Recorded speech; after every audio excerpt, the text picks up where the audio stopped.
Ceann rudí bhainiste muinte na Gaeltachta.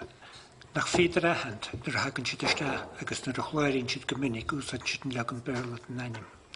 Nach féidir ahand go minic gur gaeilge na béarla. Má ag doras what's that in English. Sin an ceiste bhain tú nar a hain tú go dtí an cúntar ó muoineachán. Oh yeah, what's that in agus mar dúirt mé cosúil a doctorí tailig, fiúclóirí tailig a bheith hagann. Scríban go bhí ag gáil modulation. Ceann rudí bhainiste muinte na Gaeltachta. Nach féidir ahand nar hagann siad iste agus nar a chláiríonn siad go minic úsáid siad an leagan béarla an aim. Nach féidir ahand go minic gur gaeilge na béarla. Má ag doras what's that in English. Sin an ceiste bhain tú nar a hain tú go dtí an cúntar ó muoineachán. Oh yeah, what's that in English.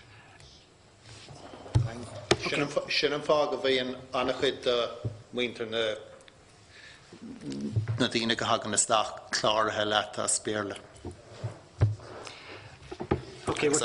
An farag mariolar a rís agus a rís eile cloise me éon tang a bháil bhíonna gom leis le éon ospedéal ó muoineachán.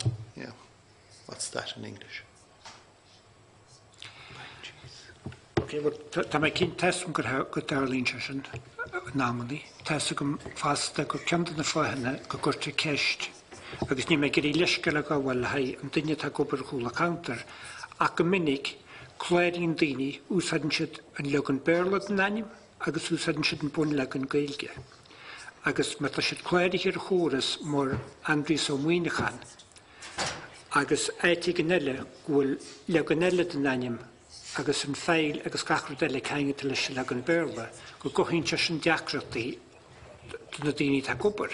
Ná tá ghlacha leis gur tharla se agus go neirtar daoine rudí drovéasach le daoine úsáid aim an gaeilge, agus teasa go gur na deachratí sin go an ngáileh agus an bailachug mit faoi ná go nearnú seisiún ólais leis an bhuireann na lug bhí ghlacha leis an daoine isteach sa ospedéal a míú dífa.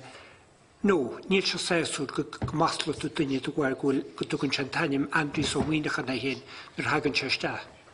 Tá orm agus más tilte ag aim an duine, agus ní muise agus ní léine géirí aim éinearú. A tesum le go darlíonn se. Ná, arás go dtíon rud a cheirlí maidile sin an